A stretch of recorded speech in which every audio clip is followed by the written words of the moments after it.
Bueno, acá estamos. Recuerdan que estábamos con la regla del L'Hopital. Bueno, voy a grabar esto así ya también queda el resumen. No va a venir mal, ¿no?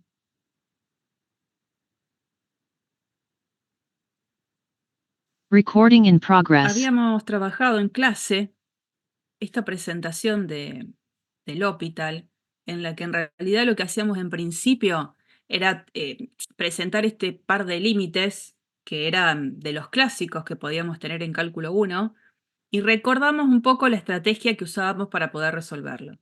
En el primer caso, se presenta el cálculo de un límite en donde uno siempre lo que quiere hacer cuando resuelve un límite es tratar de ver si puede hacer reemplazo directo. Claro, resulta que yo creo que la gran mayoría de los ejercicios que después uno realiza son ejercicios de límite en los que no se puede hacer reemplazo directo, siempre hay un problema. Entonces uno aprende a solucionar esos problemas. El primero de los problemas que habíamos encontrado era que se nos presentaba el cálculo de un límite de una expresión racional en la que tanto numerador como denominador se anulaba en este reemplazo directo cuando lo queríamos hacer. Pero bueno, en este caso la idea era ver que tanto numerador y denominador eran polinomios y si en la tendencia de la variable tanto el numerador como el denominador se anulaban, quería decir que ese numerito era raíz de los dos polinomios. Entonces la estrategia era factorizar a los dos polinomios, ver esos factores comunes y cancelarlos. Al cancelarlos nos encontrábamos con que teníamos una expresión equivalente a la original que alrededor del 1, y en el 1 propiamente dicho no había problema de poder ser evaluado, resolvíamos el límite. En el siguiente ejemplo la cosa se complicaba un poco porque ya la expresión que teníamos no era de una función racional. Y siempre digo, ¿no? Recordar que una función es racional en la medida en la que sea una división entre polinomios. El denominador no es un polinomio, sin embargo, cuando quiero hacer el reemplazo directo tampoco voy a poder hacerlo porque tanto numerador como denominador se anulan. La estrategia acá era otra, era la de multiplicar y dividir, una expresión, digamos, que hace que la expresión original no cambie, que usaba el conjugado de, en este caso, el denominador, para lograr en ese denominador una diferencia de cuadrado y así que aparezcan factores que tengan en común el numerador y el denominador, y al cancelarlo, el límite se puede resolver sin problemas por Está en el reemplazo. bolsillo de Fabri, mi. resulta que después nos empezamos a preguntar, bueno, ¿qué hacemos con límites como estos, en los que de nuevo aparece una indeterminación del estilo 0/0, pero como que se me quemaron los papeles, porque la verdad es como que no sé qué hacer y probablemente este sea un límite que en cálculo 1 no lo hayan visto porque necesito herramientas que en aquel momento no sabía. Entonces uno dice, bueno, yo quiero hacer reemplazo directo y aparece un 0/0 y esto cómo lo resuelvo. Bueno, acá aparece en auxilio la regla del L'Hopital. L'Hopital me dice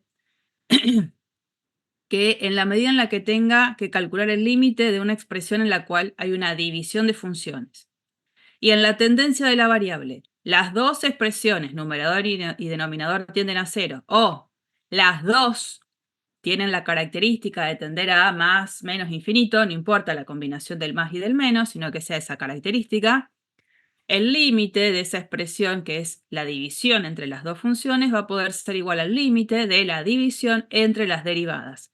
La derivada de la función numerador dividido la derivada de la función denominador. Y entonces la idea es que paso el problema al cálculo del límite de esta otra expresión y es como un volver a empezar. Si puedo hacer reemplazo directo, lo hago. Si no, sigo viendo si aparece una situación de 0/0, infinito sobre infinito, para volver a aplicar L'Hopital. Una de las cosas que habíamos visto es que L'Hopital se puede aplicar tanto con la tendencia de x a un número, tanto por derecha como por izquierda, como la tendencia a más infinito o a menos infinito.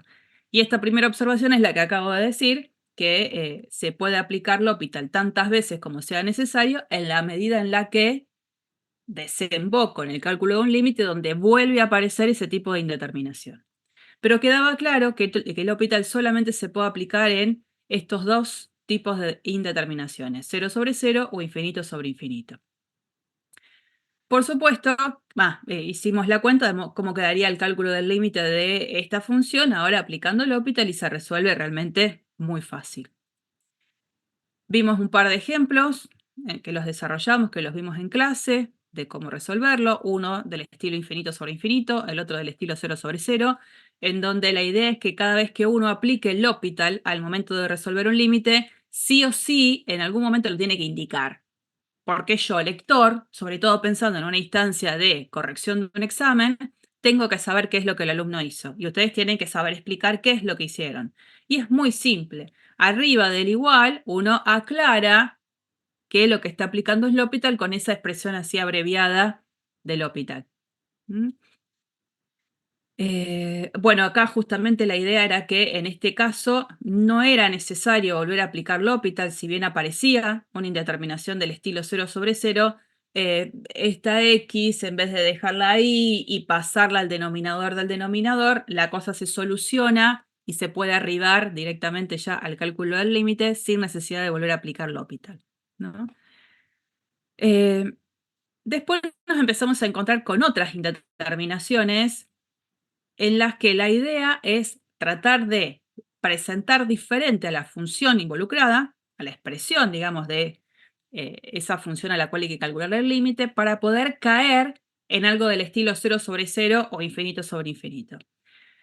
El primero de los casos que vimos de indeterminación, distintos a los dos primeros, era este, cuando yo tengo que calcular el límite de un producto de expresiones, de funciones, en las cuales una tiende a 0 y la otra tiende a infinito.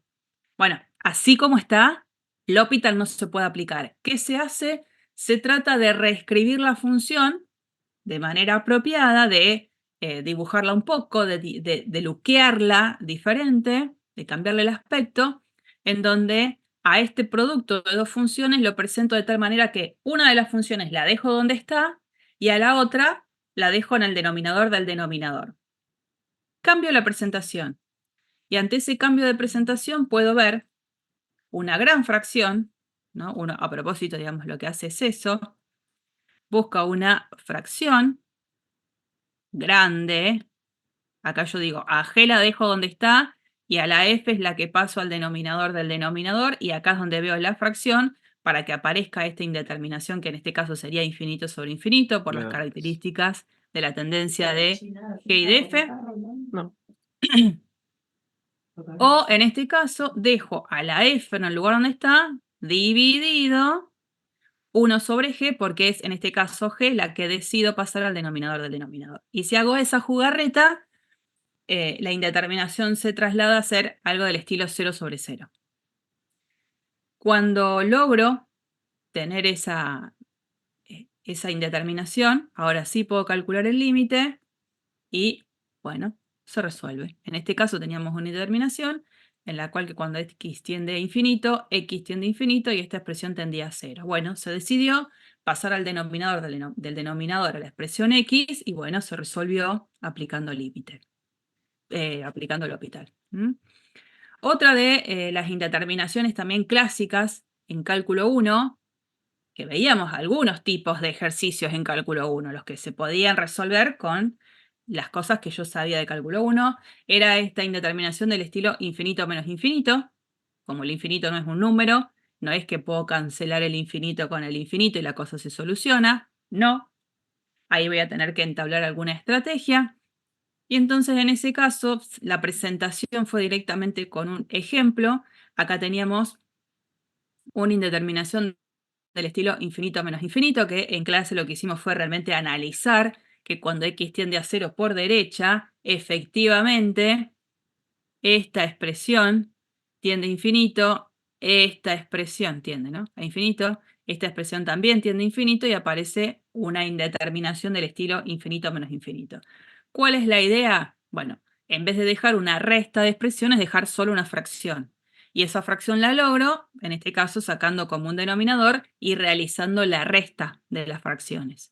Al realizar la resta de las fracciones, ahora sí, tengo una función numerador, una función denominador, que en la tendencia de la variable, en este caso, las dos expresiones tienden a 0 y ahí tiene sentido que yo aplique el L'Hopital. Bueno, Lo aplico una vez, lo tengo que aplicar otra vez más y se soluciona el problema y puedo llegar a un resultado final para el cálculo del límite. Y acá sí, esto empieza a ser 3 indeterminaciones más que estas no las habíamos trabajado en clase el miércoles pasado, que las vamos a ver ahora, ¿no? Lo anterior fue todo como un repaso, sobre todo porque era un día complicado para asistir y mucha gente no fue. Potencias indeterminadas. Como esto va a quedar grabado y la gente no va a saber por qué, fue complicado porque hubo una lluvia tremenda. Bueno, potencias indeterminadas. Me va a pasar muchas veces que voy a tener que calcular el límite de expresiones en las cuales voy a tener una expresión base, una expresión potencia, donde las dos varían con x, y al momento de calcular el límite aparece la siguiente problemática. Resulta que calculo el límite cuando x tiende a d, f de x elevado a la g de x, y la base cuando x tiende a 0 y esta potencia g de x tiende a 0 también cuando x tiende a. O sea, aparece lo que se llama una indeterminación del estilo 0 sobre 0. Justamente 0 a la 0 sobre 0. 0 a la 0, expresión que sabemos no tiene ninguna definición, no está definida, 0 a la 0. ¿Qué otra situación puede aparecer que tampoco estaría definida? Que la base tienda a infinito y que esa expresión que funciona como potencia tienda a 0. Entonces tengo la presentación de una nueva indeterminación que es del estilo infinito a la 0. De nuevo, el infinito no es un número. Entonces no puedo pensar que infinito a la 0 va a ser un 1. Tampoco. 2 a la 0 sí, 8 a la 0 sí, menos 5 a la 0 sí, pero acá con el infinito a la 0 no. Y luego, otra de las indeterminaciones que puede llegar a aparecer es que la base tienda a 1 y esa expresión que funciona como potencia tienda a más o menos infinito. Entonces aparece una indeterminación del estilo 1 a la infinito. 1 al infinito. Ese es el problema, ¿no? Entonces vamos a ver cómo se soluciona, digamos, cualquiera de esas 3 posibilidades de potencias indeterminadas. Así que tenemos 7, acuérdense. Las dos clásicas que presentábamos, 0 sobre 0, infinito sobre infinito. Después presentamos la indeterminación 0 por infinito. Después presentamos infinito menos infinito. Y ahora estamos presentando estas 3 más. 0 a la 0, infinito a la 0, 1 a la infinito. 7 indeterminaciones. ¿Cómo lo vamos a resolver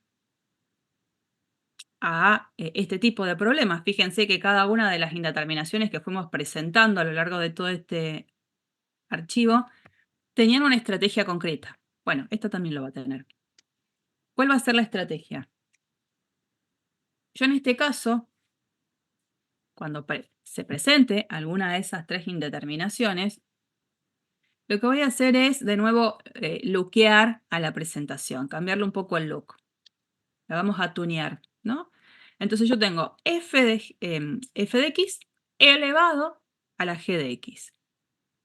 Ustedes saben bien que si yo hago e a la logaritmo natural de x, por supuesto siempre y cuando el x sea una expresión positiva, todo esto me devuelve la x. La función exponencial e a la x y la función logaritmo natural son una a la inversa de la otra, ¿no? Entonces, cuando uno hace una composición de una función con su inversa evaluada en el x, me devuelve el mismo x en la medida en la que ese x pertenezca a el dominio de la función que tengo acá, la primera que le aplico. Bueno, y eso es lo que vamos a hacer.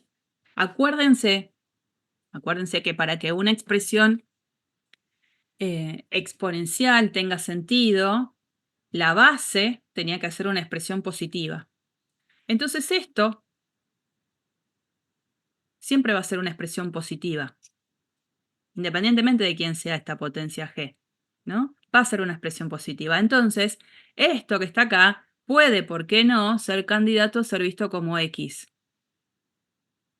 Entonces, a esto que yo lo miro como X, lo voy a expresar un poquito diferente, como E al logaritmo natural de eso mismo. ¿Estamos? E al logaritmo natural de corazoncitos, corazoncito, en la medida que el corazoncito sea positivo. Bueno, en este caso el corazoncito es todo esto. Y a la vez, en el paso siguiente, ¿qué es lo que se hace? A ver si alguien se da cuenta.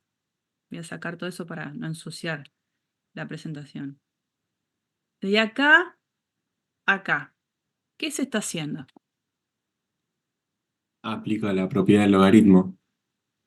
Sí, señor. De las propiedades de logaritmos vistas, que son las clásicas 3 propiedades que uno ve en cálculo 1, hay una que me dice que esta expresión, que es la que está funcionando como potencia de la f, puede pasar a multiplicar adelante, ¿no? Y me queda esto. Entonces digo, bueno, a ver, disfracé la expresión original de esta manera. Entonces, cuando a mí me pidan calcular el límite cuando x tiende a de f de x elevado a la g de x, lo que voy a hacer es, gracias a esta expresión última, en vez de escribir f de x a la g de x, voy a escribir e a la g de x por el logaritmo natural de f. ¿Y qué es lo que se hace ahora en el siguiente paso? Nosotros sabemos bien que si yo tengo que calcular el límite cuando x tiende a de una expresión dada por una composición, este límite se puede calcular como f evaluado en el límite de lo de adentro, y acá ya me estoy remitiendo a lo que es cálculo 1, en la medida en que la función f que está en juego sea continua en el resultado del límite de lo de adentro. Este creo que fue el teorema previo a demostrar, por ejemplo, que la composición de funciones continuas es continua. Estoy pensando en hace bastante lo vimos a esto. Y bueno, y eso es lo que hago acá. En este caso, yo en esta presentación,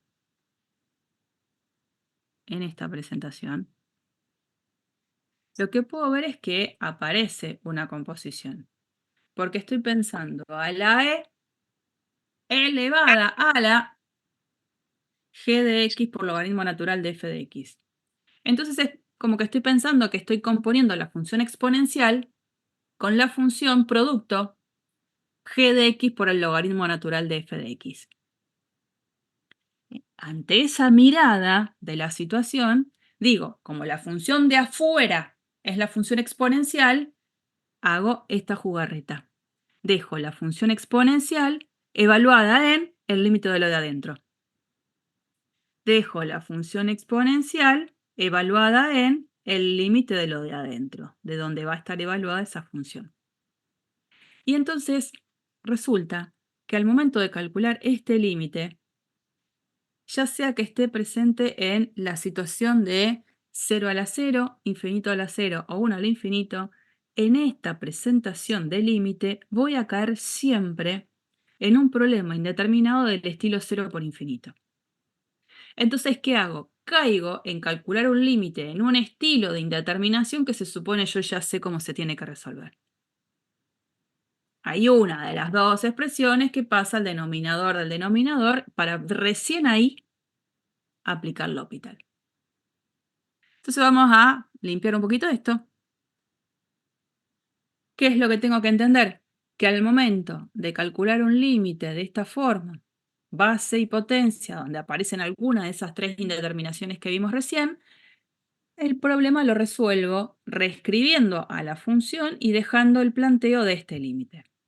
Entonces, ¿qué es lo que voy a hacer? Propuesta, pero esto es personal, ¿eh? Yo me voy a apartar, voy a calcular este límite, voy a calcular ese límite, y una vez que calcule ese límite, voy a decir, el límite entonces de la expresión original va a ser e a la cuentita de ese límite que se pudo resolver aplicando L'Hopital. Entonces, como que le paso la pelota a otro para poder calcular el límite. Bueno, vamos a ver cómo funciona. Esto se entiende por ejemplos porque realmente es como bastante práctico. No hay mucho de teoría. Hay 3 ejemplos bien diferenciados donde están las 3 indeterminaciones posibles de potencias indeterminadas. La primera que les presento es esta, infinito a la 0, donde me piden calcular este límite. Límite cuando x tiende a infinito de e a la x más x elevado a la 1 sobre x. Ustedes, por supuesto, lo que van a hacer siempre ante cualquier ejercicio es ver la tendencia de la expresión base y de la expresión potencia. Resulta que cuando x tiende a infinito, la base tiende a infinito porque estoy sumando expresiones donde cada una de ellas tiende a infinito, y eso no es que estoy sumando infinito más infinito, sino que estoy diciendo que estoy sumando una expresión que tiende a ser muy grande con otra que también tiende a ser muy grande, entonces la suma tiene la misma característica, tiende a ser muy grande. Y el tiende a ser muy grande es tiende a infinito. Y por otro lado, la parte de la potencia, cuando x tiende a infinito, esto tiende a 0. Entonces aparece esta indeterminación, infinito a la 0. ¿Cómo se resuelve? La estrategia siempre es la misma. Pensar que hago e a la logaritmo natural de la expresión que yo tengo originariamente. Entonces, e a la logaritmo natural de la expresión y luego lo que fue potencia se pasaba a multiplicar adelante. Acá es esa ya la presentación que está establecida en el PDF. E a la, lo que era la g, multiplicada por el logaritmo natural de lo que era la f. Paso siguiente, que se dice que como la función e a la x es una función continua en todos los reales, porque lo es, puedo calcular el límite de lo que funciona como ese exponente del numerito e. Entonces, presto atención a calcular este límite, este que está acá. Eso es lo que yo les planteo. Vamos a calcular ese límite. Lo planteo acá. Y digo, bueno, aparece algo del estilo 0 por infinito, ¿no? Fíjense que cuando x tiende a infinito, esto tiende a 0. Y es esto, con el logaritmo ahí, lo que tiende a infinito, porque a la x más x dijimos tiende a infinito, y el logaritmo natural de algo que es cada vez más grande también es cada vez más grande. El logaritmo natural es una función creciente. ¿Cómo se resuelve? A una de las dos funciones se la pasa al denominador del denominador. Bueno, acá caigo en esta situación en la que yo creo que les había dicho el miércoles, aconsejo, no es que sea ley, aconsejo que la expresión del logaritmo sea una expresión que yo no la pasaría al denominador del denominador, porque el logaritmo apenas aparece como está, al derivarlo, la expresión del logaritmo desaparece, ¿no? La derivada del logaritmo natural de x es 1 sobre x. Bueno, y yo quiero aprovechar eso para que desaparezca la expresión del logaritmo. Pero acá no hay que dar tanta vuelta, después uno tiene que ser bicho. ¿Hace falta que, por ejemplo, pase al denominador del denominador alguna de las dos expresiones? La verdad es que no. ¿Qué es lo que está sucediendo? Voy a sacar eso. Fácil, ¿eh? ¿Qué es lo que sucede de acá a acá?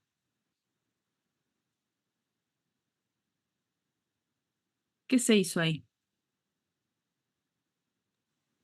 Se multiplicó por la fracción. Claro, es como pensar que yo lo que tengo es esto, 1 sobre b por a. Bueno, lo dejo así, ¿no? Entonces no tengo que andar pasando al denominador del denominador, es como más simple la forma en la que lo tengo que trabajar. Cuando se hace eso, me doy cuenta entonces que saco todo eso que puse ahí, me doy cuenta que tengo una indeterminación del estilo infinito sobre infinito. Cuando x tiende a infinito, esto tiende a infinito, de nuevo esto es lo que ya habíamos visto, tiende a infinito, y ahí aplico el L'Hopital. y aplicaré el L'Hopital tantas veces como sea necesario en la medida en la que me permita la indeterminación. Es lo que les decía, cuando yo derivo el logaritmo natural, ¿no?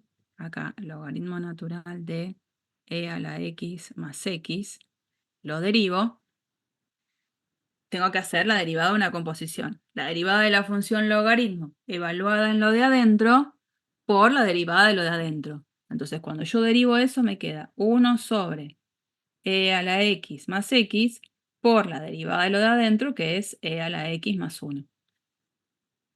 Esto sería lo que va en la derivada del numerador. Pero ¿cómo queda la derivada del denominador? 1. 1. Entonces, cuando yo derivo arriba y derivo abajo, resulta que lo completo acá me quedaría dividido la derivada de x, o sea, dividido 1. Bueno, todo esto dividido 1 es directamente la fracción resultado que ustedes ven acá. No es que me olvide del 1. ¿Para qué ponerlo? De nuevo, a ver, ¿puedo resolver el límite? Y no, porque cuando x tiende a infinito, el numerador tiende a infinito y también el denominador. Pero lo marco, digo que aplico el L'Hopital y otra vez, derivo arriba, derivo abajo. La derivada del numerador va a quedar solo e a la x y abajo la derivada de esta expresión va a ser e a la x más 1. Y para no complicarla más, para hacerlo simple, veo otra vez que hay una gran fracción donde el numerador tiende a infinito, cuando x tiende a infinito, y el denominador también. Derivo arriba, derivo abajo, ahí ya simplifico, me queda simplificado en la expresión 1 y el límite es 1. Pero este límite, ¿cuál es? Es el límite de todo lo que marqué en naranja. Entonces, para resolver el límite inicial, yo tengo que poner e a la el resultado de lo que a mí me dio en naranja. O sea, resultado final de todo esto es, que es lo que marco acá, al final. No me olvido que tengo que volver a la expresión original. Se resolvió. Una indeterminación que era del estilo infinito a la 0 me dio e. Bueno, así, la idea es mirar los otros ejemplos. 0 a la 0. Digamos, esta función, esta x a la x, puede ser una función de la cual necesite, por ejemplo, hacer su gráfica, ¿no? Puede ser que me pidan hacer la gráfica, como lo vamos a hacer en un ejercicio ahora, en 5 minutos. No con esta función, es con otra propuesta, pero digo, puede ser que a mí me digan, ejercicio, realice la gráfica de la función x a la x a partir del análisis de su primera derivada, su segunda derivada, la existencia de asíntotas. Entonces, cuando yo tomo esta función, x a la x, base variable, potencia variable, ¿cuál sería el dominio de esa función? X a la x. Base variable, potencia variable.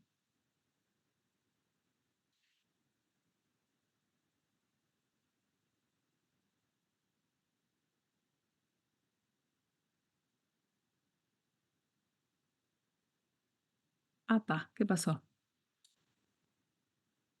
¿Cuál sería el dominio?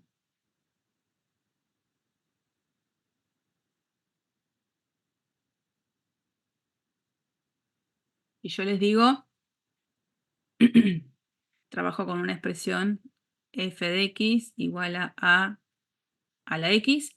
Habíamos dicho que para que esta función tenga sentido, el x sí es real, pero la ¿cómo tenía que ser?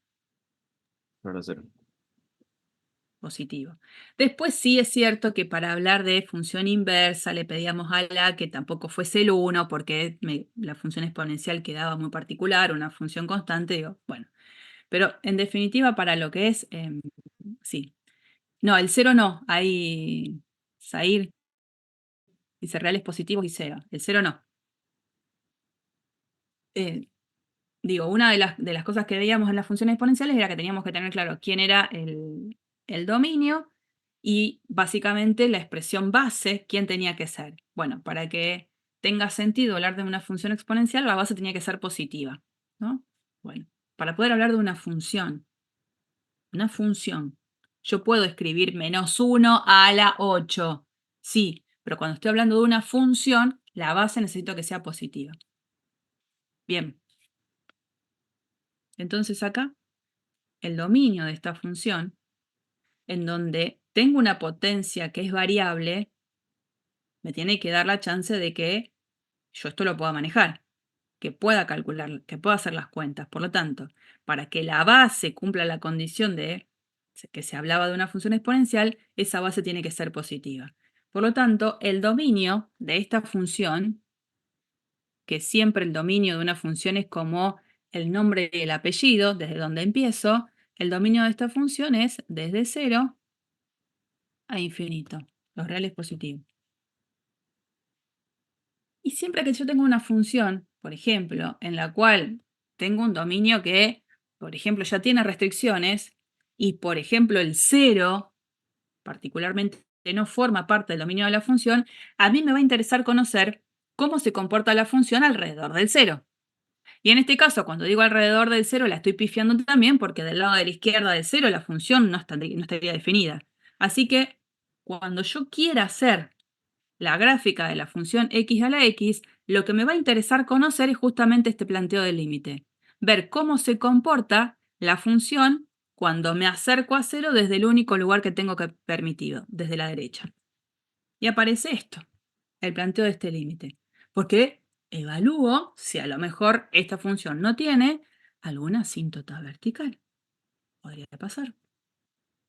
Bueno, en ese contexto, por ejemplo, puede aparecer el cálculo de este límite. ¿Qué sucede? Cuando x tiende a 0 por derecha, la base tiende a 0, lo que es la potencia tiende a 0 y aparece este tipo de indeterminación. Bueno, y siempre es el mismo juego. Dejar límite cuando x tiende a 0 de e a la función potencia por el logaritmo natural de la función que tengo base. Entonces paso a calcular este límite. Porque después, para calcular el límite de la expresión, haré e a el resultado del límite que está marcado en naranja. Bueno, vamos a calcular ese límite en naranja. Venimos acá. Y cuando x tiende a 0, por derecha, ¿qué es lo que sucede? X tiende a 0. Y el logaritmo natural de x, ¿a qué tiende? Cuando me acerco a 0 por la derecha. Menos infinito. A Menos infinito. menos infinito, eso. Fantástico. Bueno, tengo que a alguna de las dos funciones dejarla en el denominador del denominador para ver qué es lo que tengo. Bueno, decíamos como estrategia, el logaritmo lo dejamos donde está y pasamos al denominador del denominador a la función x. Ahora sí, cuando x tiende a 0 por derecha, esto ya sabemos que tiende a menos infinito. ¿Esto a qué tiende? 1 sobre x, cuando el x tiende a 0 por derecha. Hagan el Infinito. croquis. Sí. Infinito, listo. Una indeterminación en la que el L'Hopital me ayuda. Derivo arriba, deriva el logaritmo natural 1 sobre x, dividido, derivo abajo. Cuando acomodo esto, porque en realidad 1 sobre x dividido menos 1 sobre x al cuadrado, no es más que hacer 1 sobre x por el recíproco de lo que tengo acá. Me queda menos x cuadrado. Simplifico una x con una de x de acá y me queda esta expresión, que reemplazo directo, hago sin problemas y el límite me da 0. Por lo tanto, el límite ahora que me habían pedido es e ala, el resultado del límite que obtuve ahí, e a la 1. No, que me da a 0. E a la 0. Resultado final, 1. El límite me había dado 0, e a la 0, 1. Y se terminó. Y el último, como ejemplo nada más, sería este, en el que aparece una indeterminación del estilo 1 a la infinito. De nuevo, chequeo, porque no es que yo voy a creer.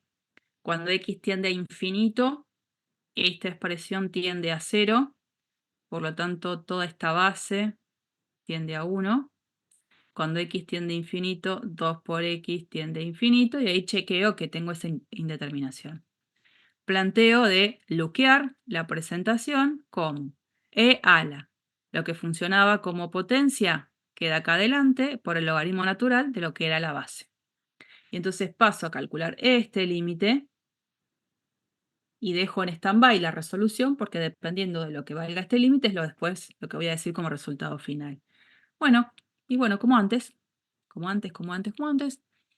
al plantear este límite me queda cuando x tiende a infinito, 2x tiende a infinito. Cuando x tiende a infinito, esto tiende a 0, 1 menos 0, 0, logaritmo natural, en este caso de 1, 0. Infinito por 0. ¿Cómo se resuelve? Bueno, propuesta. El logaritmo lo dejo donde está, para que apenas lo derivo ya desaparece, y paso al denominador del denominador lo que me acompaña. ¿Qué es lo que les propongo acá? Como el número 2 es una constante, la dejo acá arriba porque total, digamos, no me va a molestar. La voy a dejar en vez de pasarla al denominador del denominador. La dejo ahí. Ahora sí, chequeo. Esto obviamente sigue tendiendo a 0. Tendía a 0 la expresión del logaritmo natural de todo lo de adentro, que lo multiplique por 2 no va a cambiar esa característica. Y este denominador tiende a 0, porque x tiende a infinito. L'Hopital, derivo arriba, derivo abajo. Bueno, no sé si queda tan simpática la expresión de la derivada, pero lo que sí es cierto es que ya en este proceso el logaritmo natural desapareció. Entonces, acá, esta es mi gran división. Al derivar arriba, otra vez regla de la cadena, el numerito 2 queda porque es una constante, pero es el logaritmo natural evaluado en algo. Entonces la derivada es 1 sobre ese algo por la derivada de lo que está ahí adentro. Y abajo es la derivada de 1 sobre x, que fue el que hicimos hace un ratito en el ejemplo anterior. La derivada de 1 sobre x es menos 1 sobre x cuadrado. Y esto lo reacomodo, ¿no? Este 2 por 3 es un 6, que está multiplicado por 1 sobre x cuadrado por 1 sobre 1 menos 3 sobre x, que está dividido por esta expresión, que es lo mismo que multiplicar por el recíproco. Yo para dejar todas multiplicaciones. Entonces, este x cuadrado se va con este x cuadrado. El 6 por el menos 1 queda el menos 6, dividido 1 sobre 3 menos x. Y ahí ya la tendencia la puedo hacer sin problemas. Fíjense que ya el numerador quedó menos 6. Y cuando x tiende a infinito, esta parte es la que tiende a 0. Todo el denominador entonces tiende a 1. Resultado final es menos 6. Por lo tanto, cuando ahora quiero resolver el límite original, esto es e a la menos 6. A ver, esto es hacerlo con cautela.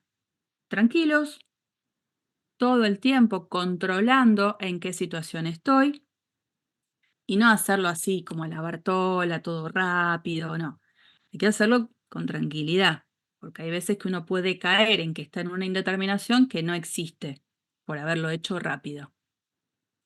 No, esto no es difícil, porque no tiene tanto conceptual. Es más que nada estrategia algebraica. todo el tiempo ver de qué manera me conviene hacer estos truquitos para resolver los límites. No creo que tengan demasiado problema en esto. En realidad no. Uno lo ve así y dice, uy, cuánta vuelta que tengo que dar. Bueno, a veces sí, a veces hay que aplicar L'Hopital varias veces, pero creo que estoy en un camino bastante seguro para resolver los límites. Ya vimos L'Hopital. L'Hopital ya está. Bueno, era lo que necesitaba dar para poder avanzar en esta cuestión que yo les decía de plantearme hacer la gráfica de una función completa desde cero, con muchos más argumentos a los que tenía en cálculo 1 y poder graficar funciones que en cálculo 1 no era posible que yo las haga. Entonces, ¿cuál es la propuesta en este archivo? Realizar la gráfica de esta función. X más 1 al cuadrado sobre 1 más X cuadrado. Yo en el archivo les comparto una especie de receta que si ustedes quieren la pueden implementar exactamente igual o muchas veces como cuando uno hace algo en la cocina, le pone su impronta. Pero siempre y cuando todo esto esté, ¿no? Entonces, bueno, hay como 7 pasos en los cuales no me puedo olvidar de todas estas cuestiones. Cuando yo quiero hacer entonces la gráfica de una función propuesta, lo primero que hay que hacer, y eso sí o sí es lo primero, independientemente del orden de las otras cosas, es identificar el dominio de la función. Identificar el dominio de la función. Tengo que saber a dónde estoy trabajando. Después acá dice, dentro del paso 1, que estudie o que identifique las simetrías que pueda tener la curva gráfica de la función. ¿A qué se refiere con eso? Y la función puede ser par, la función puede ser impar o puede no ser nada. Esa parte, que acá está propuesta dentro de lo que es el paso 1, la verdad puede estar ahí o puede estar al final de todo. Es como que yo, digo, me da lo mismo si está ahí o más adelante. Una propuesta es dejarlo ahí. Pero por supuesto que hay un orden que no puedo salvar. Si yo necesito calcular la primera y la segunda derivada, hay un paso obvio. Primero tengo que calcular la primera derivada para después de ahí calcular la segunda derivada. Con la primera derivada, ¿qué es lo que nosotros hacemos en el paso 3? Determinamos los numeritos críticos de la función. Si es que tiene, ¿no? Una vez que uno identificaba esos numeritos críticos, estudiaba el signo de la primera derivada. ¿Por qué? Porque identificaba en el punto 4 a dónde la función crece, a dónde la función decrece y a la vez, ¿qué otra cosa se identificaba con el signo de la primera derivada cuando uno estudiaba esa tablita?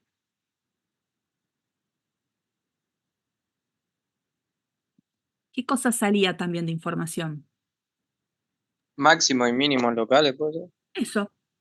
Eso. Porque, digamos, los números críticos eran quienes me ayudaban a sectorizar mi dominio para ir identificando después el signo sobre cada sector, el signo de la derivada. Bueno, después, en el paso 5, pasamos a ¿qué? A identificar, si es que tiene, puntos de inflexión, acompañado, por supuesto, con la concavidad de la curva. Y eso se hace a partir del estudio del signo de la segunda derivada. Paso 6, identificar las asíntotas, porque puede llegar a tener asíntotas. Nosotros vamos a estar trabajando con funciones que pueden llegar a tener asíntotas verticales o asíntotas horizontales.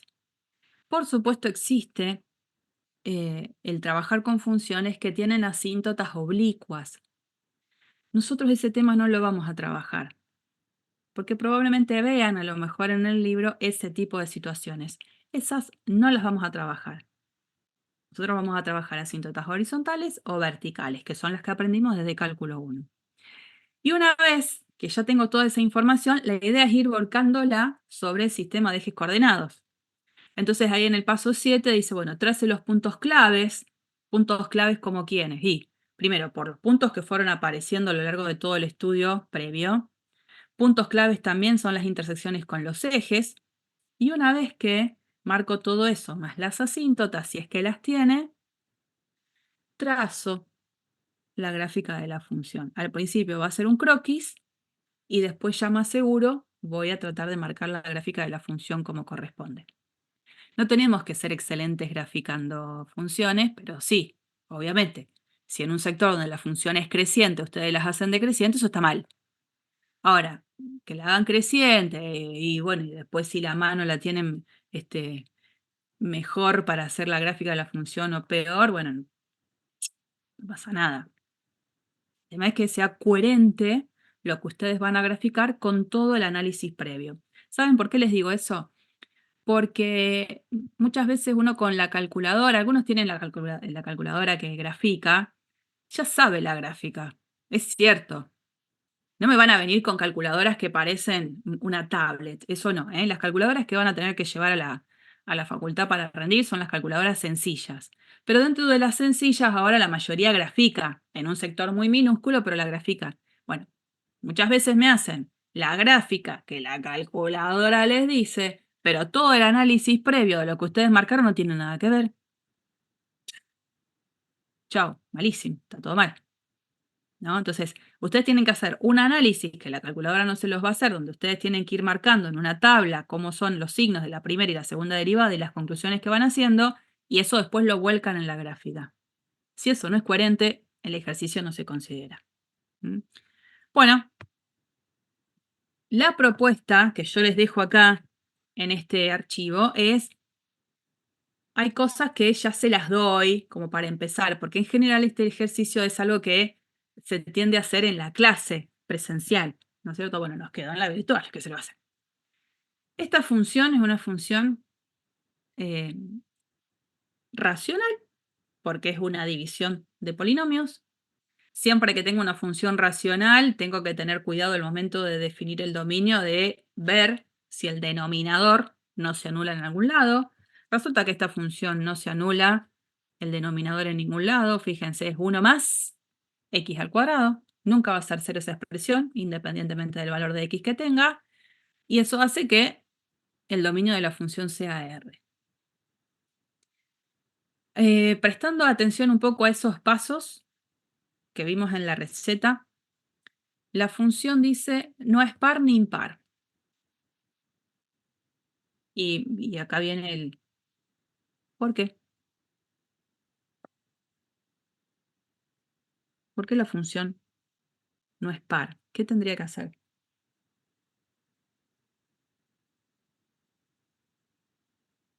No sé si se acuerdan, en cálculo 1 nosotros decíamos, primero, para ver si una función es par o es impar, necesitaba tener el permiso previo para decir, bueno, la función cumple con esta característica.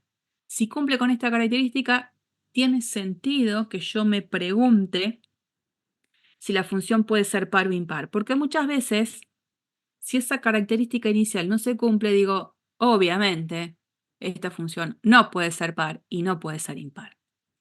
¿Qué tenía que pasar para tener ese permiso inicial a ver si la función era par o impar? Dominio simétrico. Sí, señor. Y este dominio es recontrasimétrico, es todo R. Entonces ese permiso lo tengo. Bien. Según la definición, ¿cuándo una función es par? Cuando f de x igual a f de menos x. Bien, para todo X perteneciente al dominio. Entonces lo primero que veo, por ejemplo, voy a escribir en negro. Sí, ahí decían f menos x. Lo primero que hago es, a ver, f en menos x. Evalúo eso, porque se acuerdan que si esto me daba lo mismo que f en x, la función iba a ser par. Si me daba lo mismo que el opuesto de f de x, la función iba a ser impar. Y si no me daba ninguna de las dos cosas, no es nada. Entonces lo primero que hago es empezar por lo que seguro tengo que calcular, que es f en menos x. Bueno, ¿qué es lo que queda? Arriba queda menos x más 1 al cuadrado sobre 1 más menos x al cuadrado. Como es menos x al cuadrado, el resultado de eso también va a ser igual a x al cuadrado. Pregunto, esta expresión de f en menos x, ¿coincide con f de x, que es x más 1 al cuadrado sobre 1 más x al cuadrado? ¿Coincide con esto? No. No. No, nada que ver. Entonces, como no es, uno dice f no es par. Después, bueno, por supuesto, la pregunta es ver si coincide con el opuesto de f de x, que sería el menos adelante de lo que yo tengo acá. Sobre 1 más x al cuadrado. Y bueno, de nuevo, no es igual. Entonces f no es impar. Su gráfica no va a ser una gráfica que cumpla algún tipo de simetría. Pero pregunto una cosa, también ya llevándolos al campo de la primera clase de cálculo 1, ¿no? Hace mucho tiempo. A ver si se acuerdan. Si una función era impar y el 0 formaba parte de su dominio, ¿qué tenía que pasar? Si una función era impar, y el 0 formaba parte de su dominio, ¿qué tenía que pasar? F de F en X cero tenía iba a que ser ser igual a cero. 0. Sí, f en 0 tenía que ser 0. Entonces, si f en 0 no me daba 0, ya descartaba la condición de impar. Bueno, por ejemplo acá, si yo evalúo f en 0, ¿cuánto me da?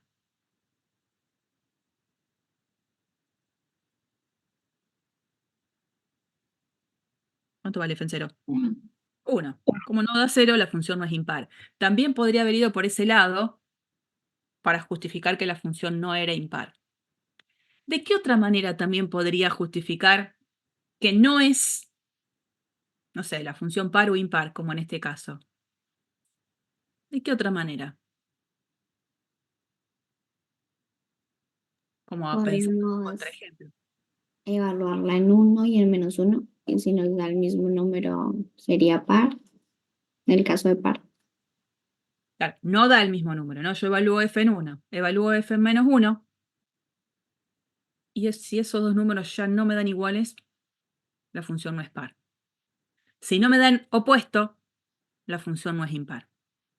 O sea, sirven como contraejemplos, no para justificar nada, ¿no? Si hago f en 1 y me da lo mismo que f en menos 1, bueno, por casualidad puede ser. Pero si no me dan lo mismo, me sirve para garantizar que no es par. Y si no me dan opuestos, me sirve para garantizar que no es impar. También esa es otra forma, otra estrategia, digamos. Bueno. Intersección con los ejes. ¿Qué tendría que ver? Reemplazando X por 0. Bien. Cuando me pidan intersección con los ejes, voy a hacerme la siguiente pregunta. ¿Cuánto vale f en 0? Que es justo lo que hace un ratito nos preguntábamos. F en 0 vale 1, lo que significa que el par 0, 1 pertenece a la gráfica de la función, y ya eso, conocerlo está bueno. Y el otro paso sería identificar para qué valores de x se tiene que f de x es igual a 0, ¿no?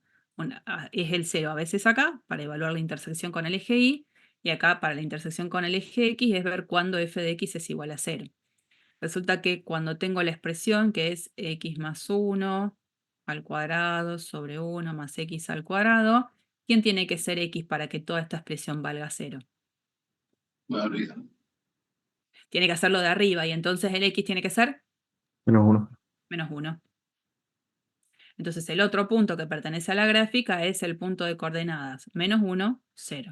Pertenece a la gráfica de la función, ¿no? Entonces el 0, 1, el menos 1, 0. Si quieren, lo que vamos a hacer es trabajar... Lo tenía abierto. Screen.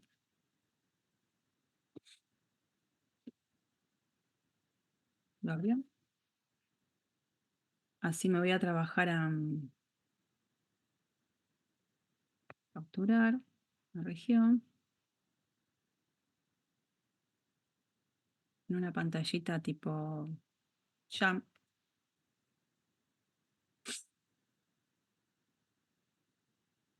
La función es esta. La dejo ahí. Hasta ahora dijimos F no par, F no impar. Habíamos dicho que el punto 0, 1 pertenece a la gráfica de la función y el par menos 1, 0 también pertenece a la gráfica de la función. Y el dominio de F, que eso lo vimos al principio, es R. Vamos sacando un poco de conclusiones de ahí. Después, ¿qué viene? Una vez que me saque eso de encima, empiezo a estudiar a la primera y a la segunda derivada. Derivar esto es bastante sencillo porque es derivar una fracción. Entonces uso la regla de la derivada de una división. La derivada del de arriba por el de abajo sin derivar, menos el de arriba sin derivar por la derivada de lo de abajo, dividido lo de abajo al cuadrado. Eso es lo que ustedes ven acá, como resultado ya final de la derivada. Y entonces en esa expresión de derivada, que la voy a expresar acá, 2 por f', f' igual a 2 por 1 menos x al cuadrado sobre 1 más x al cuadrado. Bien. Dice ahí, números críticos, estudiar el signo en una tabla. Bueno. ¿Quiénes son los números críticos acá? 1 y menos 1. Porque los números críticos eran Cuando la derivada era igual a 0. Primera derivada. o No existían. No existía el... no existía la derivada. También tengo que tener en cuenta eso. Entonces digo, a ver, esta función que tiene esa derivada, voy a venirme acá con f'. Esa derivada resulta que es una expresión en la que no voy a tener algún valor de x donde la derivada no se puede evaluar porque el denominador, que sería un problema ahí, no se va a anular en ningún lado. Entonces digo, la derivada vale 0 siempre y cuando ahora el numerador valga 0. Y el numerador vale 0 en 1 y en menos 1. X igual a 1, x igual a menos 1. Entonces, cuando yo quiero estudiar el signo de la derivada primera, sé que mi dominio, que es el conjunto de todos los números reales, va a quedar dividido en 3 sectores. Entonces, esa tablita de la que se habla, del signo de la primera derivada, va a tener 3 sectores diferenciados. Desde menos infinito hasta menos 1 abierto. Acá voy a poner el signo de f'. Y acá voy a poner el comportamiento de f. Después voy a ir desde menos 1 abierto a 1 abierto. Y después desde 1 abierto a infinito. El signo de la primera derivada. Bueno. ¿Qué hacíamos? Si queríamos, tomábamos puntos representantes en cada uno de estos sectores. Podría tomar acá el menos 2, podría tomar acá el 0, podría tocar acá el 2 y ver el signo que tiene la primera derivada en cada uno de esos puntos. Supongamos que estoy calculando la derivada en menos 2. Bueno, yo necesito el signo, no me interesa el número, ¿no?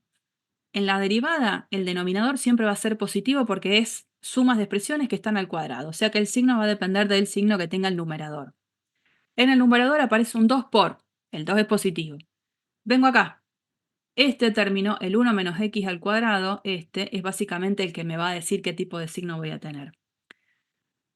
Cuando tomo el número menos 2, esta expresión, 1 menos x al cuadrado, ¿qué signo va a tener? Negativa. negativo. Cuando estoy entre menos 1 y 1, por ejemplo, el 0, que lo tomo como referencia, ¿qué signo tiene la derivada? Positivo. Positivo. Y en 2 va a pasar lo mismo que en menos 2, por la simetría ahí de las potencias, va a ser negativa de nuevo. ¿Qué significa a nivel de comportamiento de f? Donde la derivada sea negativa, la función ¿cómo es? Decreciente. Decreciente. Decreciente, acá también va a ser decreciente, y acá va a ser creciente. Muchas veces, no sé cómo lo harán después las profes en práctica, el creciente y decreciente se puede poner con un simbolito que sería así. Decrece, crece, decrece. Eso, cada uno sabe lo que le parece que está bueno usar. En vez de escribir la palabra creciente, decrece, qué sé yo, ponen estos simbolitos de flechita que uno entendería que crece y decrece. Lo que importa es que después, una vez que yo ya sé eso, puedo identificar en estos números críticos, porque esos eran mis números críticos, ¿no? Acá, 1 y menos 1, números críticos. Puedo identificar si ahí tengo o no extremos relativos. Entonces acá, en el menos 1, en este, veo que hay un cambio de signo de su primera derivada. Entonces hay un mínimo local, profe. Exactamente, porque la función original, la función pasa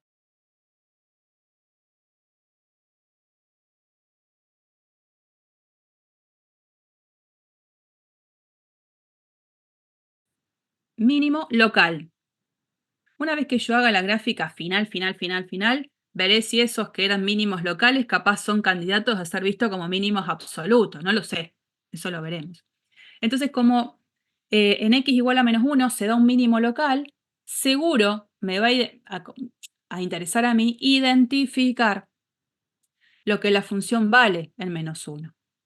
Resulta que el par menos 1, f en menos 1, ya fue un par que sin querer lo habíamos considerado acá. O sea que ese puntito ya lo tenemos como dentro de esa categoría de puntos importantes a graficar al momento de hacer la gráfica final de la función. Entonces este punto pertenece a la gráfica de la función. Y desde este otro lado, en 1, acá, cuando evalúo esto, la función pasa de ser creciente a decreciente. Entonces en x igual a 1, f tiene un máximo local. Entonces el punto que va a pertenecer a la gráfica de la función va a ser el 1, f de 1. Pertenece a la gráfica de la función. ¿Que ese punto quién sería? A ver. F en 1, ¿cuánto vale? Reemplazo acá. F en 1 es 1 más 1 al cuadrado sobre 1 más 1 al cuadrado. Arriba es 2 al cuadrado, 4. Abajo es 1 más 1, 2. Resultado de esto, 2. O sea que otro punto también de interés para mí va a ser este, el 1,2. Este surgió al momento de evaluar el signo de la primera derivada. Acá tenía mínimo relativo. En este tengo máximo relativo. Ya hice lo que tenía que hacer con el signo de la primera derivada. ¿Qué tengo que hacer ahora? El signo de la segunda derivada. Entonces, lo que hago es usar esto muchas veces cuando lo hago en clases. Les digo, corroboren, porque es así, ustedes no tienen por qué de última creer todo lo que yo les escribo, corroboren que cuando calculan la segunda derivada, la expresión simplificada de la derivada es esta. Y esa expresión simplificada la necesitan sí o sí, porque después lo que van a necesitar ver es cuándo la derivada segunda vale 0 o cuándo la derivada segunda no existe. No saben lo que cuesta que se llegue a esto. Así que bueno, hoy yo no voy a estar haciendo eso porque no los tenemos, no estamos así en el aula, estamos en esta aula virtual que es como más difícil. Les pido, cuando vayan a estudiar, que hagan estas cuentas. Porque el factorizar todo esto, sacar factor común, ver qué cosas se puede anular con qué, les digo que cuesta un montón. O sea, no debería costar, pero les cuesta. Por alguna razón les cuesta. Entonces, llegar a esta expresión simplificada, a veces era 40 minutos de clase, porque no se daban cuenta cómo sacar factor común. Bueno, esos 40 minutos que llevaba habitualmente a hacer este paso, y que estoy segura que también les va a costar cuando lo hagan, no puede suceder en un examen. No me puede a mí llevar 40 minutos de una segunda derivada encontrar cómo se factoriza un numerador. Porque en un examen aparecen varios ejercicios. Y esto no es más que un apartado de un ejercicio. ¿Y cuál es la única forma de acelerar estas cuestiones? Haciendo ejercicios.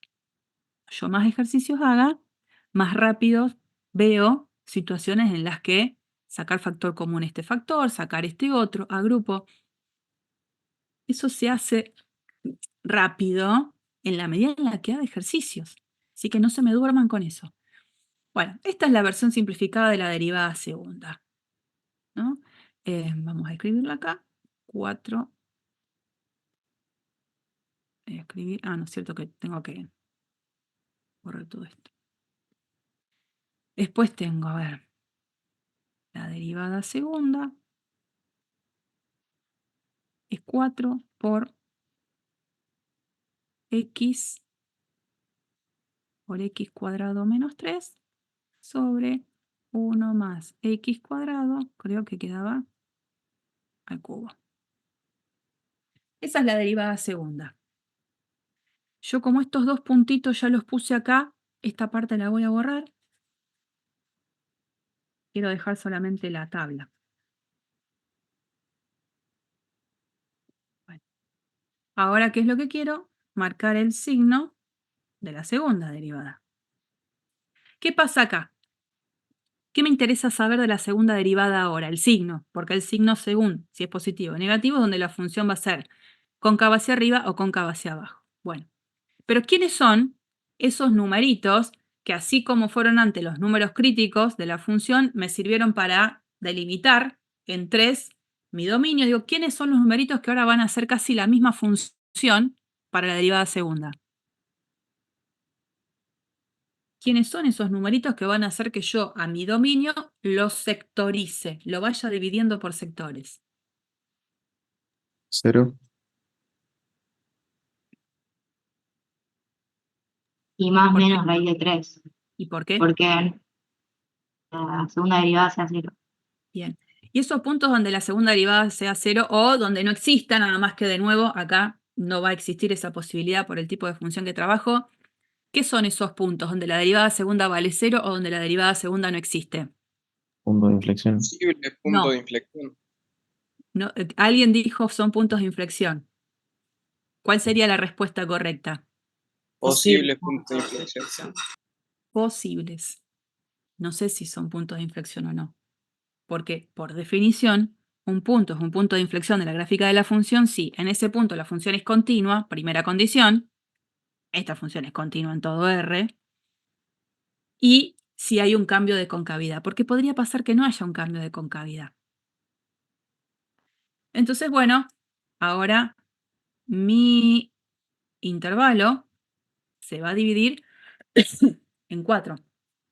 Entonces voy a tener acá menos raíz de 3, voy a tener el 0 y voy a tener el raíz de 3. Entonces son 4 partes en las que queda dividido mi dominio. Entonces cuando yo hago el estudio del signo de la segunda derivada, voy a poner acá. De menos infinito hasta menos raíz de 3. Después de menos raíz de 3 a 0. Después de 0 a raíz de 3. Y después de raíz de 3 a infinito. Acá voy a poner el signo de la derivada segunda y acá voy a poner lo que sería el comportamiento de f, en cuanto a la concavidad, en este caso del comportamiento, ¿no? Bueno. De nuevo, elegir representantes para los cuales hacer el cálculo de la derivada segunda. Podríamos elegir como representante el menos 4, acá puedo elegir el menos 1, acá puedo elegir el 1 y ya que está, ¿por qué no?, el 4. Bueno, y vamos a ir evaluando el signo de la segunda derivada en cada uno de esos representantes para evaluar el signo sobre todo el sector. A ver, no quiero el número, pero ¿qué signo va a tener la derivada segunda en menos 4? Positivo. ¿Qué queda? Positivo. Sí, ¿no? Porque acá quedaría negativo por negativo. Entonces, positivo. Desde menos raíz de 3 a 0. No queda negativo, profe, perdón. 4 por 1 es 4 y lo de adentro es positivo. Espera. ¿De cuál me estás hablando? Ah, sí. Tenés razón. No dije nada. Esto es negativo. Después, ahora el menos 1. Ahí sí. Negativo. Positivo. 1. ¿Cuánto vale la derivada? Bueno, ¿qué signo tiene la derivada segunda en 1? Negativo, profe. Negativo. Y si lo evaluara en 4, positivo. Entonces, en cuanto al comportamiento de la función, donde la derivada segunda es negativa, ¿la función cómo es? Cóncava hacia abajo. Bien, entonces muchas veces en los dibujitos ponemos así.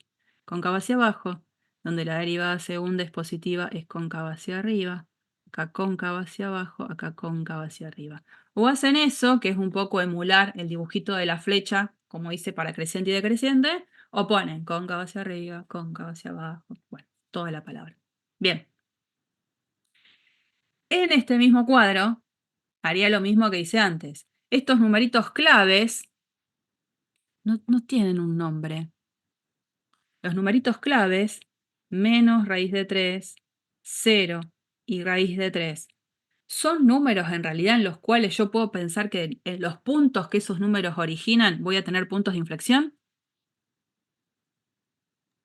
Sí, porque Sí. cambia la concavidad. Sí, La porque ya concavidad. exactamente al final la continuidad la teníamos y esta tablita me termina como de decir que ahí tengo cambios de concavidad. Entonces, los puntos que me va a interesar conocer es menos raíz de 3, f en menos raíz de 3, porque acá tengo punto de inflexión.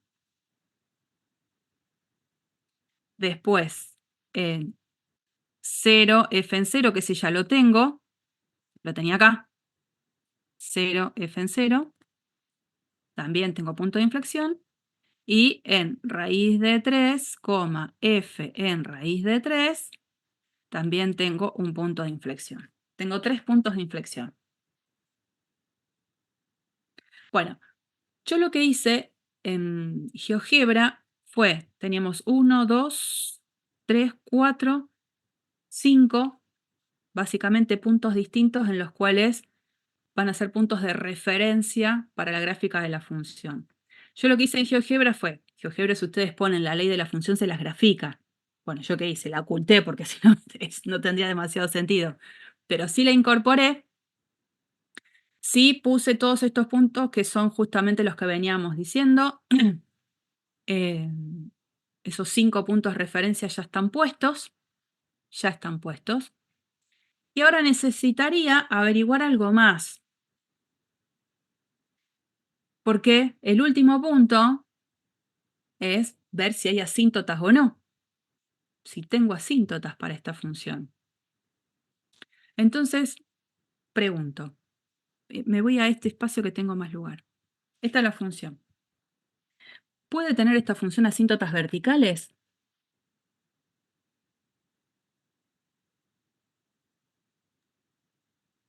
No, porque es continuo en todo su camino. Es continuo en todo su dominio, no tengo la necesidad de andar mirando algún número en particular, a ver qué es lo que pasa por derecha, por izquierda. Es continuo en todo su dominio. Asíntotas verticales no voy a tener. Si quiero ver si hay asíntotas horizontales, ¿qué tendría que evaluar? Límite cuando x tiende a infinito, O, menos infinito. sí, los dos. ¿No? Voy a evaluar los dos porque además el dominio me lo permite. Si el dominio hubiese sido un intervalo cerrado, no puedo evaluar asíntotas horizontales. En este caso, voy a hacer la cuenta acá porque tengo lugar. Tengo que calcular el límite cuando x tiende a infinito de x más 1 al cuadrado sobre 1 más x al cuadrado. ¿Qué puedo hacer para calcular ese límite?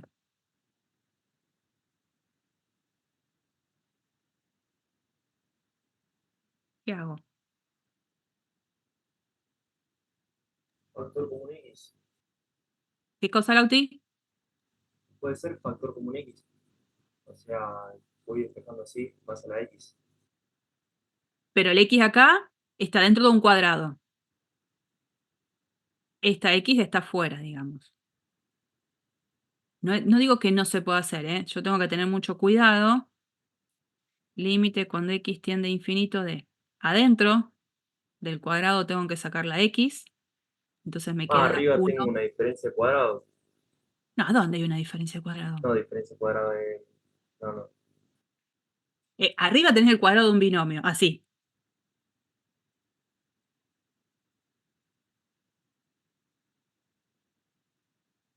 ¿Qué hago? ¿Qué hago? L'Hopital. Límite ¿Se puede aplicar L'Hopital? ¿Seguro?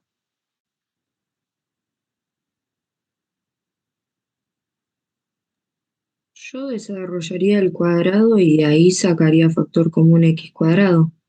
Bueno, ahí sí tiene más sentido, como pensando en qué hago primero. Hago el desarrollo del cuadrado del binomio y después sacaría x cuadrado factor común. Voy a hacer ese proceso. No es lo único que se puede hacer. Me quedaría x cuadrado más 2x más 1 sobre 1 más x al cuadrado. Si uno saca ahora x cuadrado factor común arriba, ¿cómo me va quedando los terminitos que van acompañando acá al x al cuadrado? 1. ¿Sí?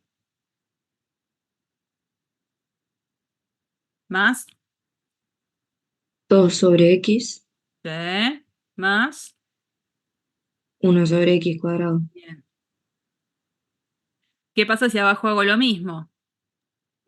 Te quedaría 1 más Sobre- 1 Ah, sobre x cuadrado. eso. Lo pongo en este orden porque es como que así aparece. Bueno, si eso es lo que tengo, resulta que puedo simplificar x cuadrado con x cuadrado y puedo evaluar el límite pensando en las tendencias. Cuando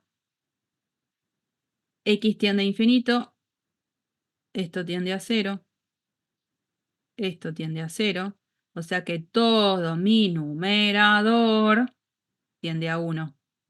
Y abajo, esto tiende a 0, todo mi denominador tiende a 1, resultado final de esto es 1, ¿no? La verdad es que el resultado del límite no va a cambiar si yo lo que hago es cambiar la tendencia a menos infinito. El resultado va a ser el mismo, ¿no? Es como que tanto cuando x tiende a más infinito como cuando x tiende a menos infinito, el resultado va a ser el mismo. Por lo tanto, si el límite tanto a más infinito como a menos infinito es 1, ¿cuál va a ser mi conclusión acerca de las asíntotas?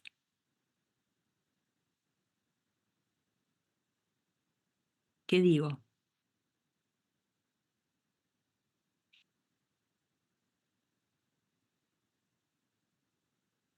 ¿Qué tipo de asíntotas estábamos buscando acá? Horizontal. Horizontal. Bien.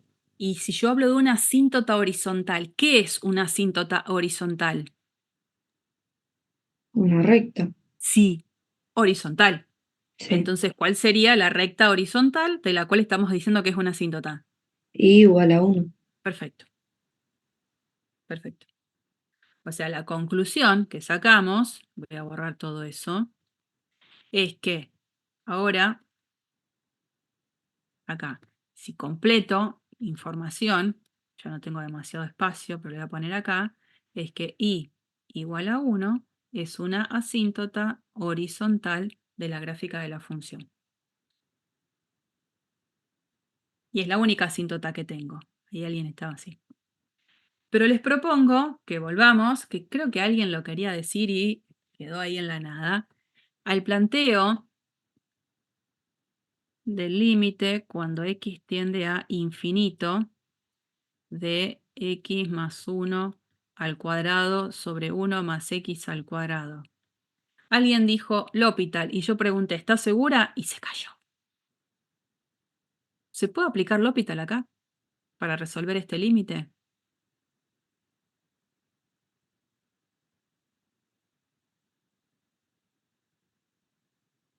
Sí, ¿Se porque puede es o no una se- indeterminación del tipo infinito sobre infinito. Claro, Delphi. Eso, se puede. Cuando yo pregunto, no es para que me diga, ay, no se puede. No, esto tiende a infinito. Esto tiende a infinito. Entonces, ¿qué vamos a decir? Bueno, acá vamos a aclarar que vamos a aplicar L'Hopital y entonces puedo calcular el límite cuando x tiende a infinito de la división ahí. Tengo que derivar arriba. ¿Cómo queda la derivada del numerador? 2 por x más 1. 2 por x más 1. ¿Cómo queda la derivada del denominador? 2x. 2x. Fantástico. ¿Qué pasa cuando quiero calcular este límite? Sigue habiendo infinito sobre infinito. Sí, señora. Sigue habiendo esta cuestión de que arriba el numerador tiende a infinito y el denominador también tiende a infinito. Entonces, otra vez, L'Hopital, lo aclaro y pongo esto es el límite cuando x tiende a infinito de la derivada de lo de arriba.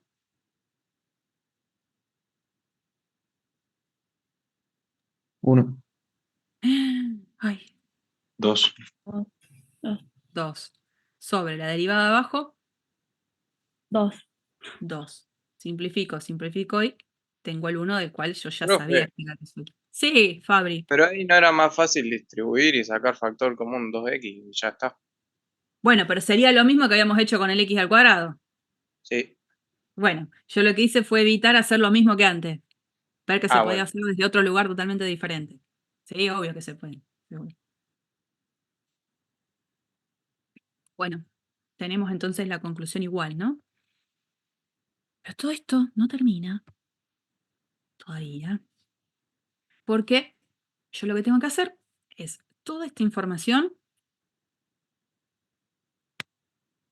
llevarla a la gráfica. Llevarla a la gráfica.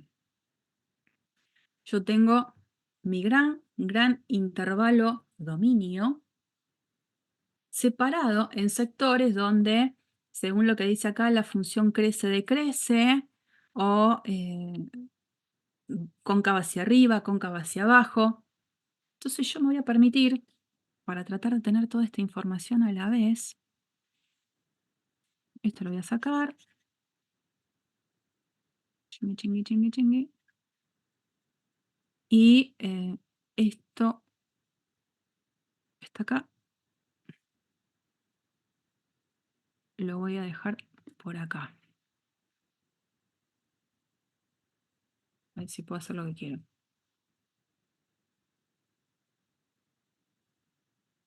Control V. Lo dejo por acá. Esto siempre se lo voy a sacar. Se va. Y lo dejo por ahí arriba. Esto de que la recta acá y igual a 1 es asíntota horizontal. Tengo poco espacio, ¿qué se le va a hacer? Entonces acá voy a hacer la interpretación, ¿no? Acá tenía menos 1 y 1. Esto fue de la derivada. Y acá tenía que la función desde menos infinito a menos 1 crece, desde menos 1 a 1 decrece y de 1 a infinito crece. Después, con la derivada segunda, aparecieron estos numeritos. Menos raíz de 3, 0, obviamente los ubico de tal manera que todo quede como acorde, y raíz de 3. Entonces, ahí la conclusión fue de menos infinito a menos raíz de 3 cóncava hacia abajo, acá cóncava hacia arriba, acá cóncava hacia abajo y acá cóncava hacia arriba. Bueno, lo que intento es ahora, en un tercer dibujo que me quedó muy pequeño, de alguna manera dividir a mi dominio en todos los sectores posibles dados por todos los números importantes.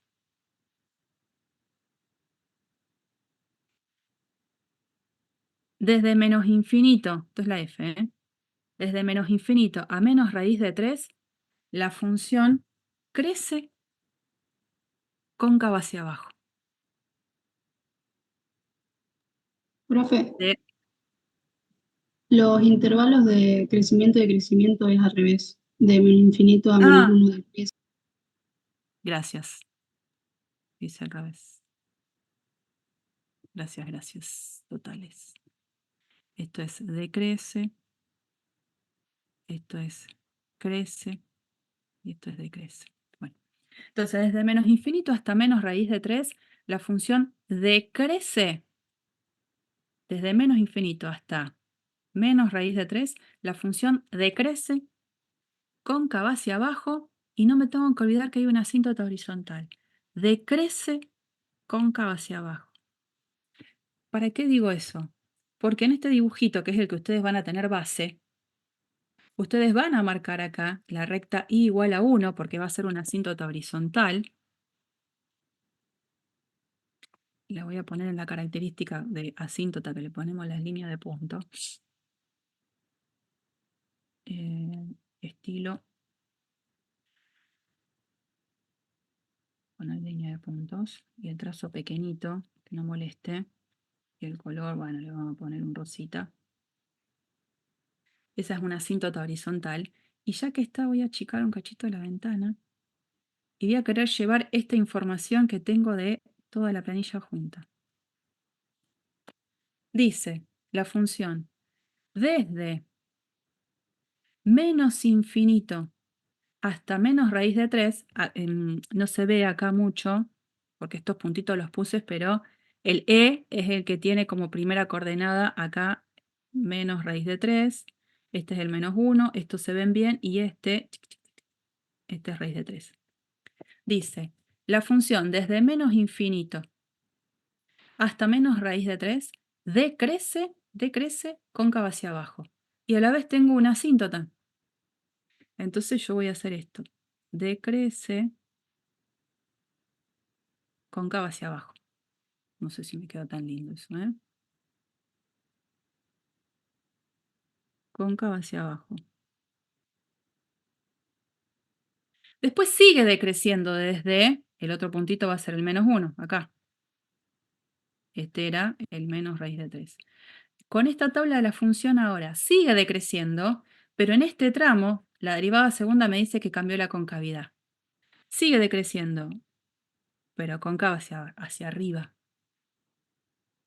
Después, desde menos 1 hasta 0. Cóncava hacia arriba, pero ya creciendo. Por eso necesito saber esos puntos claves. Desde 0 hasta 1, sigue creciendo, pero cambió la concavidad. Sigue creciendo, pero cambió la concavidad. Desde 1 hasta raíz de 3, ya decrece, cóncava hacia abajo. Y desde raíz de 3 en adelante, decrece, sigue decreciendo, pero cambiando la concavidad hacia cóncava hacia arriba. Decrece, cóncava hacia arriba. y con esta asíntota. Bueno, eso sería mi croquis. Lo más parecido a lo que la función real es. ¿Eh? A ver si puedo sacar acá una captura. No puedo acá. Qué maldad. Esperen. Voy a sacar una capturitis. Este fue mi croquis. Bueno, ahora quiero la función. Ahora sí la voy a mostrar. Bastante bien. Ese era mi croquis. Esa es la función. Es más, si a propósito le pongo el color negro. A propósito le pongo el color negro. Bastante parecido. No me digan. Esta parte, bueno. Pero la idea está. Esa sería entonces. Esto es lo que yo haría en mi cuaderno, en mi carpeta. Esa es la gráfica de la función. Lo mejor que pude. ¿Cuál es el conjunto imagen?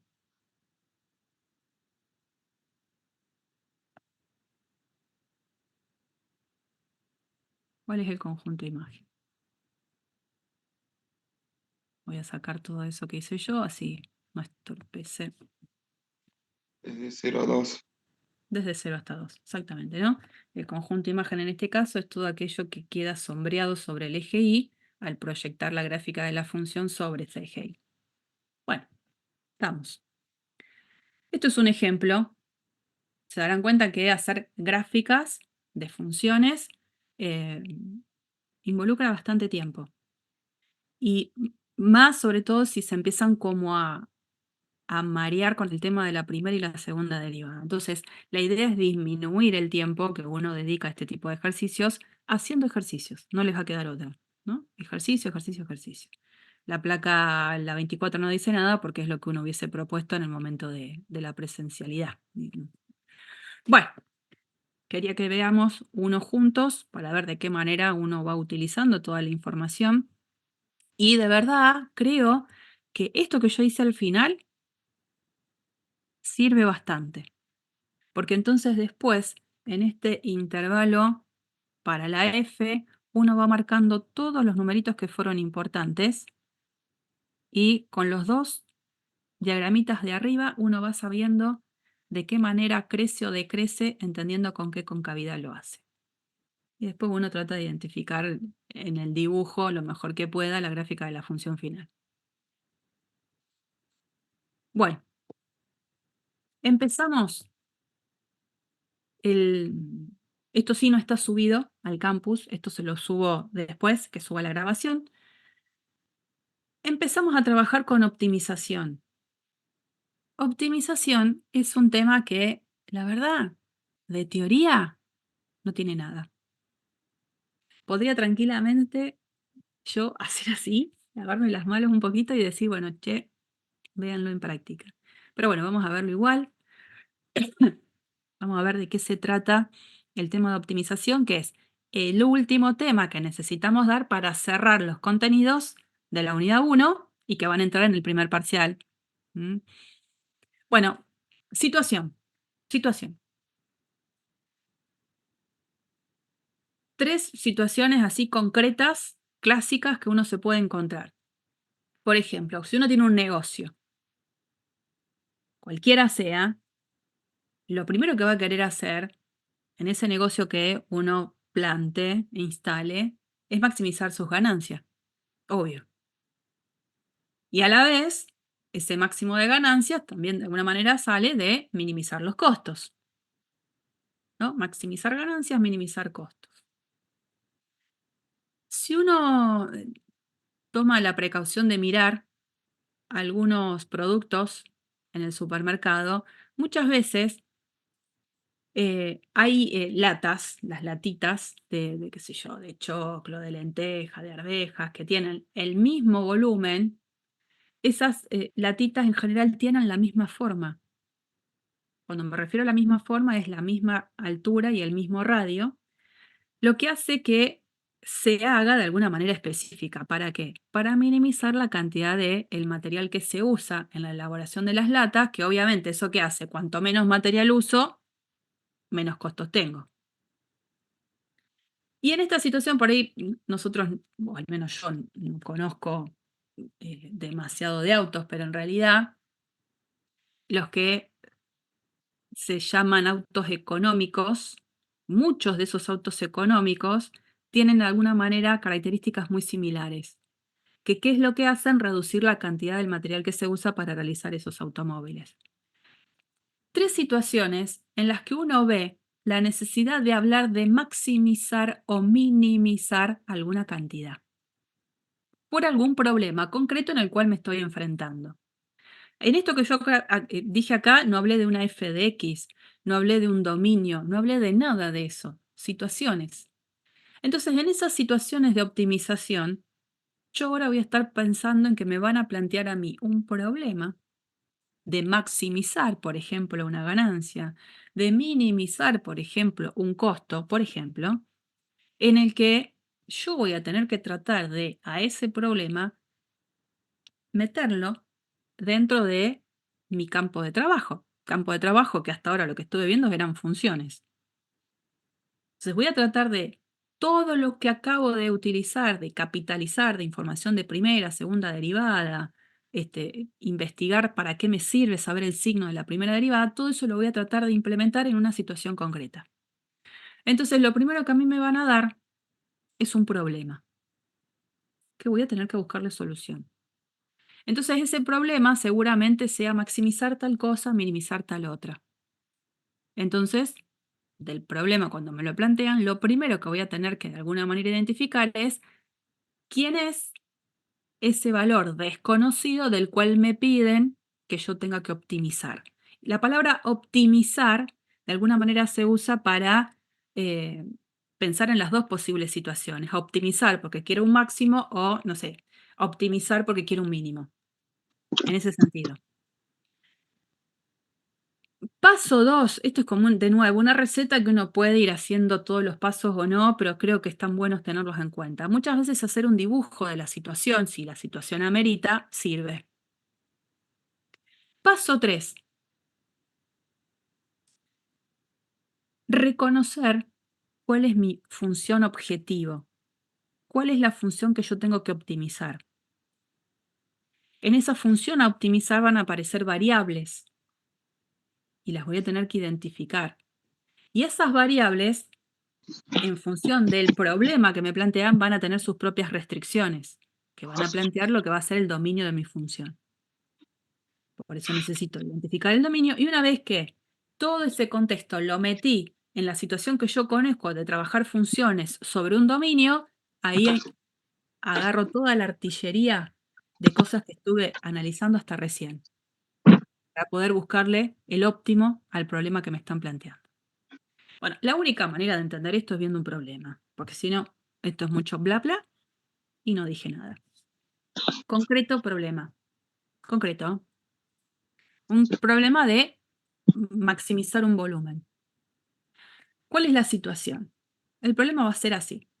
Una canaleta para agua de 20 pies de longitud tiene extremos en formas de triángulos isósceles, cuyos lados miden 4 pies de longitud. Digamos, lo que sería la parte frontal de esa canaleta es un triángulo isósceles. Los lados iguales miden 4 pies. Lo que me dice es determinar la dimensión faltante de ese triángulo, de modo que esta canaleta tenga volumen máximo. Y entonces uno dice, ¿y ahora de qué me disfrazo? ¿Qué hago? ¿No es cierto?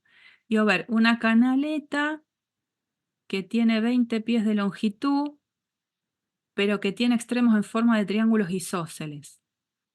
20 pies de longitud, una canaleta, y este dibujito que está acá, que sería como la tapa, es de un triángulo isósceles, donde este y este miden 4 pies. del mismo, 4, 4. Y esto es invariable, digamos, eso mide 20 la longitud de la canaleta. Lo que no sabemos es la longitud que tiene que tener este lado. No sé la longitud de ese lado, porque la canaleta pudo haber sido así, o pudo, ¿por qué no?, haber sido así. El triángulo sigue siendo isósceles, esto sigue midiendo 20, esto mide 4, esto mide 4, lo mismo en la tapa de atrás, pero quedó con un triangulito isósceles más cerradito. Y así podría seguir haciendo dibujos de canaletas que respeten las condiciones del ejercicio, en donde lo que yo tendría que ir haciendo es calcular el volumen de cada canaleta y quedarme con aquel diagrama en donde el volumen sea lo más grande posible. ¿Cómo se calcula el volumen de esto? Bueno, es pensar como que tengo un prisma, que tengo área de la base por la altura. Es área de lo que sería mi base, que es el triángulo, por la altura, que es 20. Pero bueno, estos es dibujitos, identifico quién es la variable que me falta, que haga máximo el volumen de la canaleta. Entonces ahora empiezo a buscar cómo escribir esa función objetivo. Ese dibujito, mucho mejor del que lo hice, donde está la canaleta, y el volumen es área de este extremo triangular por la longitud de la canaleta. ¿Cómo calculamos el área? ¿Cómo es el área de un triángulo? Base por altura dividido 2. Sí, señor. Base por altura dividido 2. Bueno, la base puede ser X, no hay problema, pero la altura, esto es X, base. La altura es esto. En ese triángulo que es isósceles, esa altura justo corta al lado X a la mitad. ¿Cómo podríamos calcular esta altura?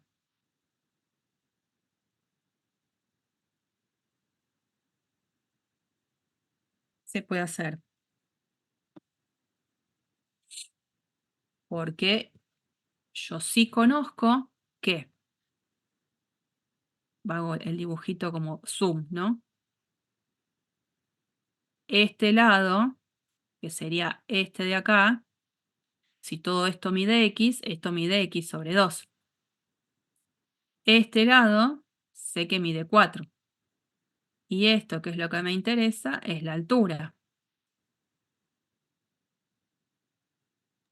Yo haría 4 al cuadrado menos x sobre 2 al cuadrado. Tipo, esa sería la altura. Al cuadrado.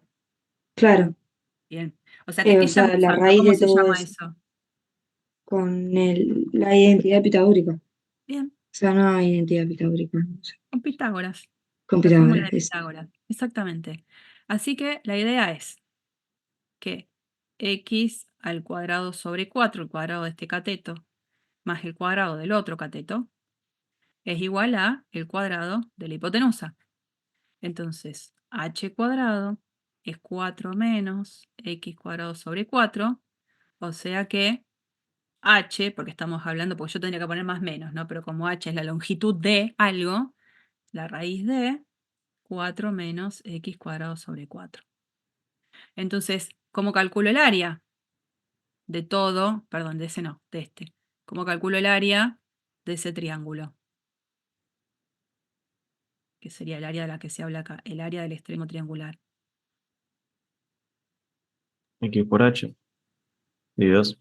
Bien, entonces, x, que es la base, por el h, que el h ya lo pude encontrar en función de x, va a ser la raíz de 4 menos x cuadrado sobre 4, todo eso sobre 2.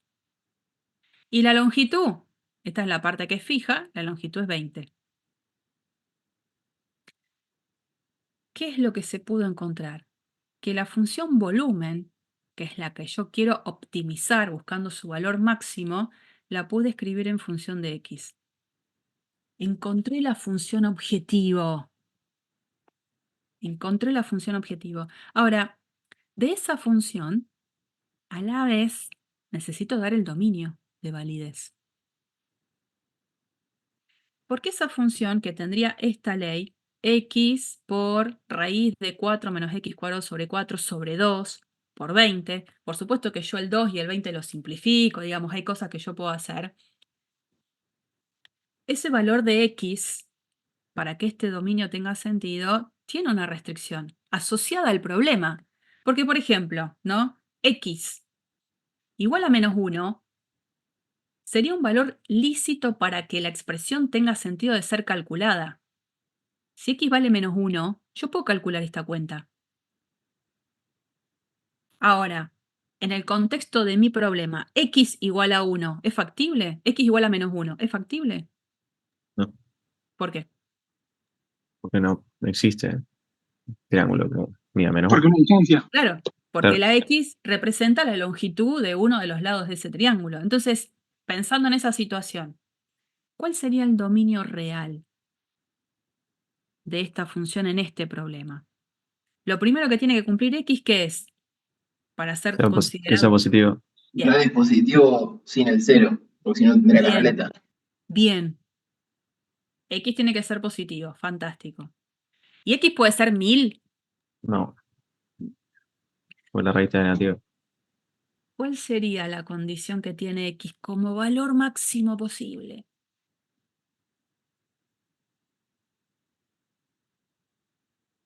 La situación es esta, ¿no? Esto mide 4, esto mide 4, esto es x.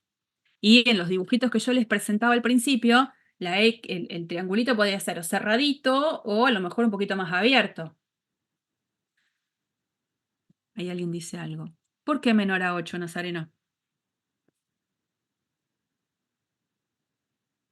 ¿Por qué? ¿Por qué? ¿Por qué? ¿Por qué? ¿Por qué?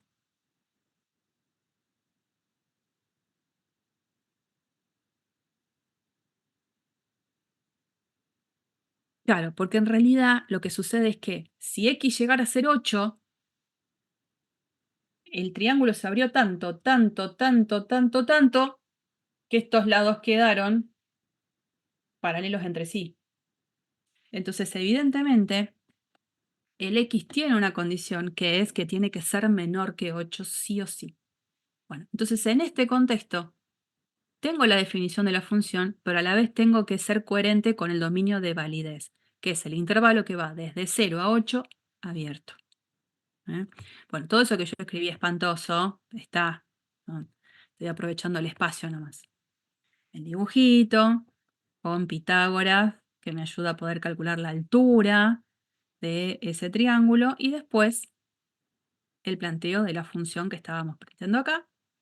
Este 16 era del 4 al cuadrado que nos había quedado. El 2 con el 20 que decíamos se puede simplificar. Fantástico, se simplifica. ¿Qué es lo que hay acá? Pueden hacerlo como no hay problema. En esta expresión de la raíz, este 4 salió de haber sacado como un denominador en la resta, y entonces esta gran raíz la puedo dividir como la raíz del numerador dividido la raíz del denominador. Raíz de 4 es 2, el 2 con el 10 se cancela y queda esta presentación final. Digamos, uno podría haber, se podría haber dado cuenta de hacer todas esas cuentas, que estaría buenísimo, o no, y queda acá. No hay problema. No hay problema. Bueno, acá la pregunta era el hecho de por qué el intervalo de validez era el 0,8 abierto, ya lo discutimos.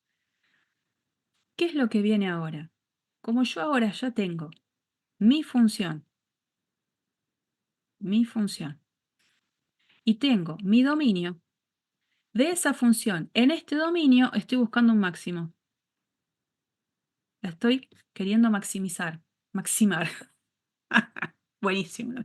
Maximar. Bueno, maximar es maximizar, chicos. Ay, Dios. Quiero buscar el máximo. ¿Cómo lo hago? Bueno, haciendo el estudio del signo de la primera derivada. Entonces, ¿qué hago? Calculo la primera derivada. Fíjense que en esta expresión tengo un producto, 5x por la raíz de 64 menos x al cuadrado, entonces hago la derivada del producto. Y como yo voy a necesitar saber dónde la derivada vale 0, como siempre tengo que tratar de simplificar la expresión. Se suman las fracciones queda esta expresión simplificada en esa suma. Digo, bueno, a ver, ¿quiénes son los números críticos? Dentro de mi intervalo de trabajo. Por supuesto que el denominador tiene problemas, ¿no? Pero son problemas en los cuales no voy a tener la posibilidad de que eso aparezca, porque el denominador se hace 0 cuando x vale 8, pero 8 no forma parte de mi dominio. O sea que no voy a tener números críticos para esta función porque no exista la primera derivada. Sí tengo puntos críticos porque la derivada primera se anule. Entonces, cuando al numerador lo igualamos a 0, obviamente por despeje, aparece que x tiene que ser más o menos la raíz de 32, que es la expresión simplificada 4 raíz de 2. Joaquín, deja de dibujar. Ahora, más o menos no tiene sentido en mi dibujo, en mi problema. Que x sea igual a menos raíz de 32 no va a ser factible porque el dominio está conformado por números positivos. Entonces, el único con el cual yo me voy a quedar como número crítico es 4 raíz de 2. Entonces, ¿qué es lo que voy a hacer ahora? Si mi dominio era el 0, 8 y por acá aparece 4 raíz de 2, estudiaré el signo de la primera derivada en todo este tramo y estudiaré el signo de la primera derivada en este otro, haciendo el clásico diagramita de tabla. Hacemos ese diagramita, vemos que el signo de la primera derivada cambia de ser positiva a negativa, o sea que la función sobre el intervalo 0, 8 pasa de ser creciente a decreciente, donde acá estaba el 4 raíz de 2, y en ese tramo, ese máximo que tengo, no es solo máximo relativo, es el máximo absoluto, no hay otro. Porque en el único tramo a analizar, que es el 0 a 8, la función crece, crece, crece, y después decrece, decrece, decrece. Acá tengo mi valor de x para el cual el volumen de la canaleta es máximo. Entonces, x tiene que valer esto para que el volumen sea máximo. No me preguntan cuál es el volumen máximo, pero sí puedo, ¿por qué no? No me cuesta nada, decir cuál es el valor de ese volumen máximo reemplazando la expresión de la función en ese valor de x. O sea, es de la expresión que teníamos de la ley de la función volumen, que era la que tenía acá, reemplazo la x por 4 raíz de 2. Bueno, esta es la presentación de un ejercicio. Como ya no tenemos tiempo, lo dejo acá. El miércoles vamos a trabajar sobre el segundo ejercicio y después vamos a trabajar en la clase. ¿Está bien? No voy a empezar Profe, con integrales. Sí, una pregunta. Si la función, nosotros encontramos lo que si la función, por ejemplo, no tuviera y fuera toda decreciente, por ejemplo, o tuviera siempre el mismo símbolo, tendríamos que realizar en los extremos de la función. sí. Sí, porque lo que pasa es que acá el intervalo de dominio no era cerrado, era abierto. Entonces, si el intervalo es cerrado y la función es continua, sabemos que tiene máximo absoluto y mínimo absoluto. Entonces ahí sí, busco los números críticos interiores, analizo lo que vale la función en el punto y después analizo lo que vale la función en los extremos del intervalo. Que será el caso a analizar del siguiente ejemplo, el de este. Pero está bien la observación. No necesito analizar en 0 o en 8 porque ni el 0 ni el 8 forman parte del dominio de mi función.